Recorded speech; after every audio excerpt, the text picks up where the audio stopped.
Sementara itu, usai ditetapkan sebagai anak yang berkonflik dengan hukum, polisi tegaskan akan mengedepankan hak-hak anak dalam proses hukum yang akan ditempuh. Selain itu, Komisi Perlindungan Anak Indonesia berharap polisi dapat berpedoman kepada sistem peradilan anak yang mengutamakan pada diversi dan keadilan restorasi. Berdasarkan hasil pemeriksaan dan didukung dari keterangan 20 saksi, Direktorat Reserse Kriminal Umum Polda Metro Jaya mengungkapkan ada upaya melawan hukum yang dilakukan oleh seorang anak di bawah umur dalam peledakan yang terjadi di SMA N72 Jakarta pada 7 November lalu.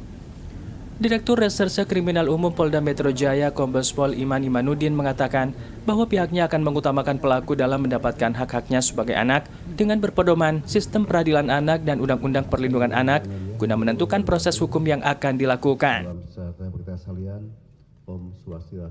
Karena sebagaimana kita ketahui, baik itu korban maupun anak yang berkonflik dengan hukum, ini adalah semuanya berkaitan dengan hak anak-anak, maka kami juga bersama-sama dengan Komisi Perlindungan Anak Indonesia dari KPAI untuk menjamin bahwa proses penegakan hukum ini benar-benar memperhatikan hak-hak dari anak tersebut.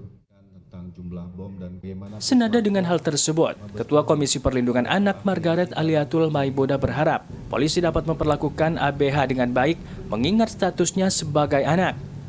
KPAI juga berharap polisi dapat mengedepankan sistem peradilan anak yang mana lebih mengutamakan proses diversi dan keadilan restorasi dalam kasus ini. Terima kasih. Kemudian kami mengharap bahwa dalam proses selanjutnya terkait dengan anak berhadapan dengan hukum ini dilakukan dengan mengacu pada Undang-Undang Nomor 11 Tahun 2012 yaitu tentang Sistem Peradilan Pidana Anak, juga Undang-Undang Perlindungan Anak di mana lebih mengutamakan pada proses diversi dan juga keadilan restorasi. Diketahui ABH terbukti melakukan perbuatan melawan hukum dengan melakukan peledakan di masjid tempat dirinya bersekolah pada Jumat lalu yang mengakibatkan sebanyak 96 orang luka-luka.